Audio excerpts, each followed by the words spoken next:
একটা কুকুর যদি কৈলাসহরে ঠ্যাং উল্টিয়ে ঝনঝন করে পেশাবি করে দেয়, আর সেই পেশাবের ঝনঝনের আওয়াজটা যদি কৈলাসহরবাসী কানে চলে আসে, তারপরেও কৈলাসহরের মানুষ আতঙ্কের মধ্যে পড়ে যায় প্রতি বছরই যে বন্যা চলে আসছে কিনা। আমরা এতটাই দুর্ভাগা। 93 সালের পর থেকেই কিন্তু আমরা সমস্ত কিছু থেকে বঞ্চিত। শিক্ষা সেবা, স্বাস্থ্যসেবা, রাস্তাঘাট সেবা, তার মধ্যে সবচেয়ে বেশি উল্লেখযোগ্য হচ্ছে কৈলাসহরে প্রতিটা বছরই আমরা আতঙ্কের মধ্যে বসবাস করতে হয়। প্রতিটা বছর, প্রতিটা বৃষ্টির দিনে আমরা কিন্তু আতঙ্কের মধ্যে বসবাস করতে হয়। আমরা এতটাই দুর্ভাগা আমরা কৈলাসহরের মানুষ। তার পিছনে সবচেয়ে বড় কারণ কি জানেন? তার পিছনে সবচেয়ে বড় কারণটা হচ্ছে কৈলাসহরের নিকৃষ্ট রাজনীতি আর নিকৃষ্ট দুর্নীতি। 93 সালের পর থেকে কিন্তু আমাদের হয়ে কেউই কথা বলা নেই রাজ্যসভাতে, আর যেও বা যারা থাকেন না কেন কোনো গ্রহণযোগ্য হয় না। তার পিছনে কারণ এই শহরটা, এই 53 শহরটা সরকারের সঙ্গে যুক্ত থাকে না। তার পিছনে সবচেয়ে মুখ্য কারণ, এটাই সবচেয়ে মুখ্য কারণ। কেন ভাই? সরকারের সঙ্গে যদি যুক্ত না থাকে, এই শহরে তো সরকারের অনুগামীরা রয়েছেন, এই শহরে সরকারের অনুগামীরা তো অনেক তো রয়েছেন, কার্যকর্তারা রয়েছেন। এই শহরের মানুষরা তো মানুষ, এই শহরের মানুষরাই তো কিছু ভালো কিছু ডিজার্ভ করে, সুন্দর একটা রাস্তাঘাট ডিজার্ভ করে। আমরা কৈলাসহরের মানুষ তো প্রতি বছর আতঙ্কে বাঁচতে চাই না রে ভাই। চাইলে তো এই সমস্যাটার সমাধান করাই যায়, সরকারের সঙ্গে যুক্ত না থাকলেও তো আমরা মানুষ হিসাবে তো আমাদের জন্য একটু সহানুভূতি দেখাতে পারেন। প্রতিটা বছরই আমাদেরকে একটু আতঙ্কের মধ্যে থাকতে হয় এই বৃষ্টির দিনে। আপনারা সোশ্যাল মিডিয়া দেখেছেন, কৈলাসহরের টিলাবাজার আলাটিয়াপুর এলাকার বাচ্চা ভাঙা বাপ, অলমোস্ট বাচ্চা ভেঙে গেছে। কখন কি হবে কেউই জানে না, কখন বাচ্চা ভাঙবে, কখন কৈলাসহরের মানুষ সমস্যার মধ্যে পড়বে কেউই জানে না। অলমোস্ট 85% 90% ভেঙে গেছে।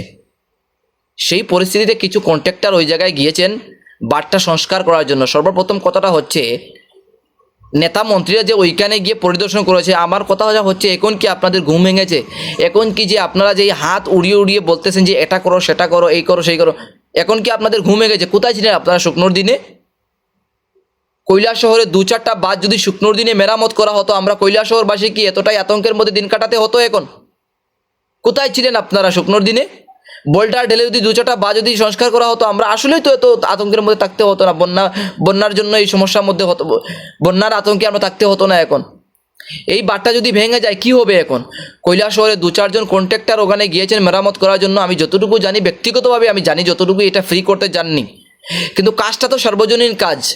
ওই কাজটা করার জন্য গিয়েছেন ওই এলাকার মানুষ, আর কে জানি একজন উকিল নাকি ব্যাংক, কে জানি উনি বাধা দিয়েছেন। কে হন ভাই আপনি? আপনি কে হন বাধা দেওয়ার জন্য? ওই কাজে আপনি বাধা দেওয়ার কে হন? ওই বাঁধটা যদি ভেঙে কৈলাসহরের মানুষ যদি একটা সমস্যার মধ্যে পড়ে, আপনার বাড়ি থেকে জায়গা দেবেন? আপনি কাজ করতে পারেন, কেন কাজ করতেছেন না? অন্য একজন যদি, আপনি কাজ করতে পারতেছেন, অন্য একজন কন্ট্রাক্টর যদি কাজ করতে গেছে, আপনি বাধা দেওয়ার কে হন? আপনাদের লজ্জা থাকা দরকার। আপনাদের মতো মানুষের শরীরে মানুষের চামড়া নেই আসলে। আপনারা মানুষদের নিয়ে রাজনীতি করেন, মানুষদের নিয়ে দুর্নীতি করেন। ওই কন্ট্রাক্টর বাবুরা যখন বাঁধটা সংস্কার করতে না পেরে তো হুমকি ধুমকি কে যখন টিলাবাজারে আসলেন, এসে যখন লাইভ করেন, ওই লাইভে একজন বলতেছে যে কৈলাসহরের কি সমস্ত কাজ আপনি করবেন, আর কি নেই কৈলাসহরে কেউ কাজ করার? আপনি একবার চিন্তা করে দেখুন কৈলাসহরে কতটুকু নোংরা রাজনীতি আর নোংরা দুর্নীতি চলতেছে। কেন ভাই? সরকারি কাজ যে পাবে সেই করবে, আপনার সমস্যা কোথায়? হ্যাঁ, আমার কথা হচ্ছে কৈলাসহরে 53 কৈলাসহরে পার্শ্ববর্তী এলাকা চণ্ডীপুর, সেই চণ্ডীপুরে একজন মাননীয় মন্ত্রী রয়েছেন, মাননীয় টিঙ্কু রায়জি।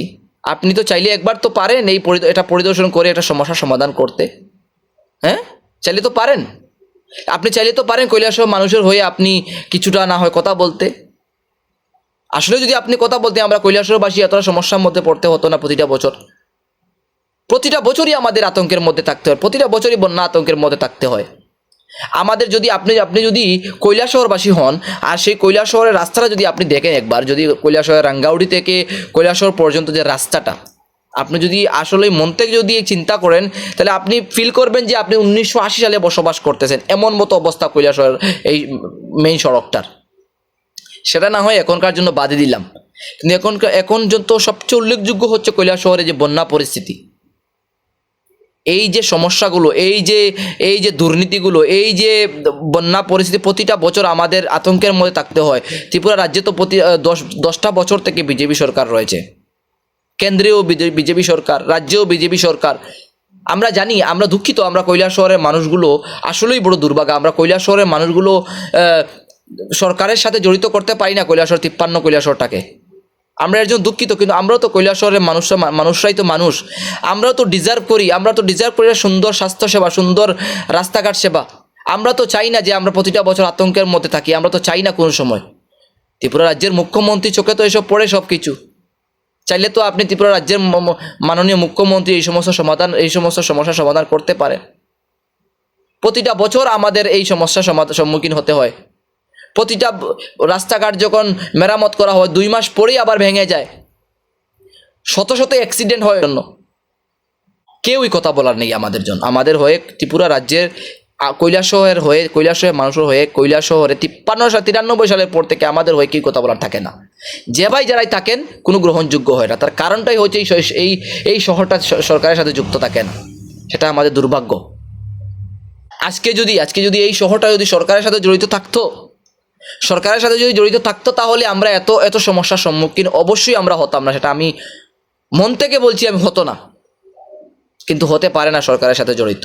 তার কারণটা হচ্ছে নোংরা রাজনীতি আর এক নোংরা দুর্নীতি আমাদের কৈলাসহর মানুষকে এই সমস্যার মধ্যে ফেলে প্রতিটা বছর।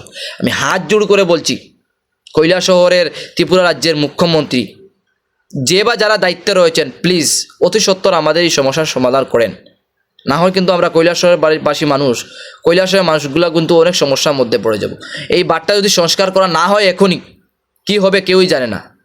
শুকনোর দিনেই চাইলে আপনারা এই বাঁধটা সংস্কার করতে সমস্ত কৈলাসহরে 3-4টা বাঁধ হবে বা 4-5টা বড় জুড়ে হবে।